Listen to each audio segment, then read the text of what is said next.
KKMD 346화 소련 해체 이후 연달아 폭망하고 있는 러시아의 신형 슈퍼 무기들, 무엇이 문제일까? 2021년 11월 24일 미국의 군사 전문지 1945.com은 Why Russia's new super military weapons always seem to flop? 왜 러시아의 새로운 슈퍼 군사 무기들은 항상 실패하는 것처럼 보이는 것일까?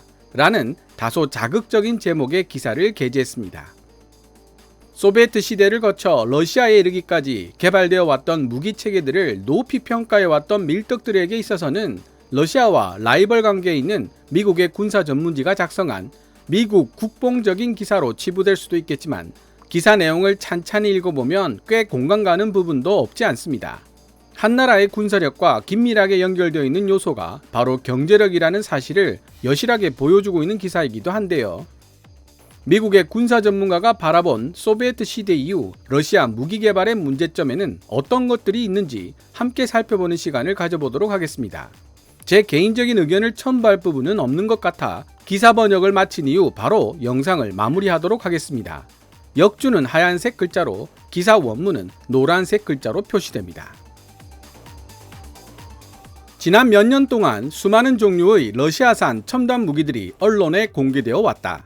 그러나 러시아에게는 안타까운 일이지만 그 첨단 무기들 상당수가 전혀 쓸모없는 실패작인 것으로 드러났다.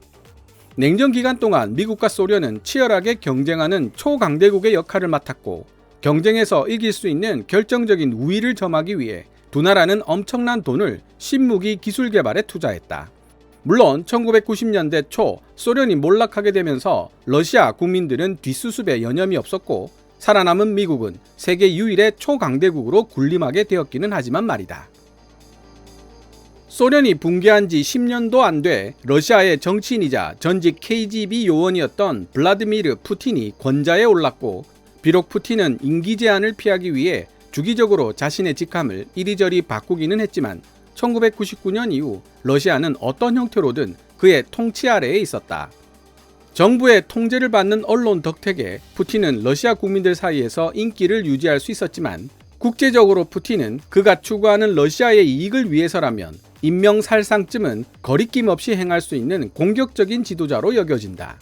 수년간 푸틴은 수많은 공개적 암살 혹은 암살 시도와 관련되어 왔다. 영국 비밀정보기관 MI6 정보원으로 전향한 전직 러시아군 정보장교 세르게이 스크리팔이 2018년 영국에서 독살된 사건도 여기에 포함된다. 영광스러웠던 소비에트 연방의 나날들이 끝난 이후 러시아 경제가 새롭게 발돋움할 수 있는 토대를 마련하기가 그렇게 어려웠던 이유는 바로 러시아의 공격적인 대외 정책에 있었다. 2014년 크림반도를 군사적으로 합병한 것은 비정교전을 활용해 국제 규범을 피해가는 러시아의 기막힌 재주를 보여주는 중요한 사례다. 유럽과 미국 같은 주요 국가 선거에 영향력을 발휘하려 하는 러시아의 시도 또한 공격적인 러시아 대외 정책을 보여주는 또 다른 예이다. 앞서 언급한 사례들과 수없이 많은 다른 사건들이 발생한 이후 국제사회는 러시아에 경제적 제재를 가했고 정군에 걸친 현대화를 부르짖는 푸틴에 부응해야 하는 러시아 군부의 돈줄 역시 계속 말라붙을 수밖에 없었다. 그 결과 러시아 정부는 최소한의 투자로 최대의 효과를 기대하는 사고방식을 가지게 되었고 실제 전투작전에 중점을 둔 무기를 개발하기보다는 세계적인 관심과 이목을 끌 수 있는 무기의 개발에 더 큰 무게중심을 두게 되었다. 이렇게 세계의 관심과 이목을 끄는 무기 개발은 마치 러시아가 여전히 군사적으로 세계를 위협할 수 있는 능력이 있는 것처럼 보여지도록 돕는 한편 해외 국가들을 향한 무기 판매를 촉진시켜 러시아 군부에 절실하게 필요한 자금 유입 또한 제공할 수 있게 만든다. 그러나 이러한 첨단 러시아 무기들의 상당수는 겉보기와는 전혀 다른 내용물을 지니고 있었다. 실제로 군사 기술 분야에 있어 러시아가 발표했었던 눈부신 기술적 도약의 대부분은 떠들썩한 선전 활동에 지나지 않았다는 사실은 이미 입증되었다. 러시아의 5세대 스텔스 전투기 수호이-57은 장기적 관점으로 봤을 때 능력 있는 전투기가 될 가능성도 있지만 현재 우수한 전투기라고 보기도 어렵고 설사 뛰어난 능력을 지니고 있다 손치더라도 생산된 숫자가 너무 적어 아무런 존재감이 없다. 마찬가지로 러시아의 T-14 아르마타 또한 세계 최고의 주력 전차로 입증될지도 모르지만 그것마저도 러시아가 T-14 아르마타를 양산할 능력이 되는 경우라야 논할 수 있는 이야기가 될 것이다. 러시아가 T-14를 양산할 능력이 없다는 외신 기사의 내용이 무슨 말인가 싶어 구글링을 해봤더니 informnapalm.org 6월 22일 기사에 러시아의 국방비 삭감으로 제작사인 UVG가 재정적으로 매우 어려운 상황에 처해 있고 직원들의 월급조차 제대로 줄 형편이 못 되어 2022년 첫 번째 T-14 아르마타 전차를 인도하겠다는 러시아 정부의 발표도 매우 의심스러운 상황이라고 전하고 있습니다. 또 다른 러시아 기사에 의하면 UVG가 횡령 문제로 T-14 아르마타를 생산할 공장조차 짓지 못하고 있다는 소식도 있고요. 이 글을 쓴 기자가 하는 말이 금방 이해가 되는 상황입니다. 수-57과 T-14 아르마타 같은 유능한 플랫폼들이 본격적인 양산이 시작될 수 있을 만큼 충분한 루브라가 모일 때까지 참을성 있게 기다리고 있다고는 하지만 한때 미디어에서 화제가 되며 헤드라인을 장식했었던 러시아의 또 다른 군사적 노력들은 카메라가 꺼지고 미디어의 관심이 사라진 후 결국 실패하고 소리 소문 없이 사라져버렸다. 우란-9 보병 드론. 지난 2018년 러시아 국영 언론들은 우란-9로 불리는 러시아군의 신형 첨단 보병 지원 드론에 대한 보도로 떠들썩했다. 플랫폼이 공개된 직후 러시아 정부는 이 미니 탱크처럼 생긴 무인 드론을 시리아에 배치하고 있는 중이라고 발표했는데 이곳에서 우란-9은 러시아를 뒷배로 하고 있는 바샤스 알 아사드 정권을 지원하는 전투작전에 참여할 예정이었다. 언뜻 보기에 러시아 우란-9 드론은 인상적인 물건처럼 보였다. 무한궤도가 장착된 이 미니 탱크는 30mm 2A72 기관포를 주포로 자랑하며 7.62mm 탄을 사용하는 PKTM 기관총과 4발의 대전차 미사일, 그리고 6발의 열압력 로켓 발사대를 갖추고 있다. 원격 조종을 통해 작동되도록 설계되었으며 러시아 언론에 따르면 시가전 환경에서 벌어지는 격렬한 전투를 견딜 수 있도록 만들어졌다. 공개되고 몇 달이 지난 후 우란-9이 실전에서 얼마나 형편없는 퍼포먼스를 보였는지에 대한 보고들이 우후죽순처럼 등장하기 시작했다. 2018년 후반에 열린 러시아 안보회의에서 러시아 국방부 소속 제3중앙연구소의 선임연구원인 AP 아니시모프는 우란-9 드론이 직면해 있는 문제점들이 적힌 긴 목록에 대해 논의한 후 해당 플랫폼이 원래 설계상 의도했던 임무를 제대로 수행할 수 없다는 최종 결론을 내렸다. 차체와 무기 플랫폼에서 발생한 수많은 구조적 문제는 둘째치더라도 플랫폼과의 교신이 끊기는 현상이 자주 발생했고 이때마다 조작 요원들은 플랫폼에 대한 통제력을 잃을 수밖에 없다는 문제가 발생했다. 이 플랫폼은 또한 안정화 기능이 결여된 카메라를 통해 목표물을 조준하는데 아니시모프 연구원의 설명에 따르면 이런 카메라로는 그 어떤 거리에서도 목표물을 식별 추적하거나 조준하는 것이 거의 불가능에 가깝다. 핵 추진 순항 미사일 스카이4. 몇 년 전 블라디미르 푸틴은 대국민 연설을 하던 도중 다수의 고도로 발달된 신형 러시아 미사일 시스템의 장점을 칭찬하며 홍보한 적이 있었다.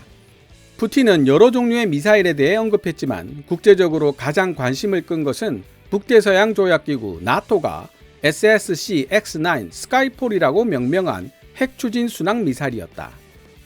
푸틴에 따르면 이 신형 미사일은 내장형 원자로 덕분에 거의 무한에 가까운 사정거리를 지니고 있다. 이론적으로 이 미사일은 세계의 그 어떤 목표물도 타격할 수 있을 뿐만 아니라 미사일 방어 시스템에 의해 요격되는 것을 방지하기 위한 여러 번의 회피 기동도 가능하다. 그 결과 푸틴은 스카이4 미사일을 무적이라고 칭했다. 핵 추진 순항 미사일을 만들자는 아이디어는 예전에도 있었다. 미국은 1950년대에 핵 추진 시스템을 실험했지만 이 시스템이 지나가는 비행 경로 아래로 방사능을 퍼뜨릴 수 있다는 우려 때문에 이 계획은 폐기되고 말았다. 지난해 핵 엔진이 미처 점화되지 않은 스카이4 순항 미사일 한 기가 바다에 추락한 채 그 행방을 알 수 없게 되면서 이러한 핵 추진 시스템의 안전에 대한 우려가 다시 한번 집중적인 조명을 받고 있다. 러시아 니노스카 시험장에서 발생한 폭발 사건도 역시 스카이4 순항 미사일과 관계 있는 것으로 추정되고 있으며 이 사고로 7명의 과학자가 사망했다. 미국의 정보기관들은 푸틴 대통령의 무적 미사일에 대해 공개적으로 언급하며 지금까지 러시아가 시도해왔던 모든 시험 발사에서 핵 추진 시스템이 단 한 번도 미사일을 제대로 비행시킨 적이 없었다는 사실을 지적했다. Flying AK-47 샷건 드론. 2019년 러시아 언론은 게임 체인저로 등장할 기술이라고 주장하며 신형 드론을 공개했다. 처음 공개된 장면으로 보면 AK-47이 장착된 것처럼 보였지만 나중에 밝혀지기로는 AK 스타일의 12게이지 베퍼12 산탄총이 장착된다고 한다.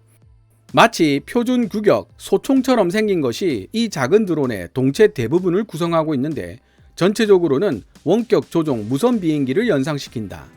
무기 시스템을 중심으로 항공기를 제작한다는 아이디어는 A-10 썬더볼트2의 경우에 있어서는 훌륭하게 들어맞았지만 12게이지 산탄총은 GAU-8 어벤져 기관포와 비교될 수 없는 노릇이다.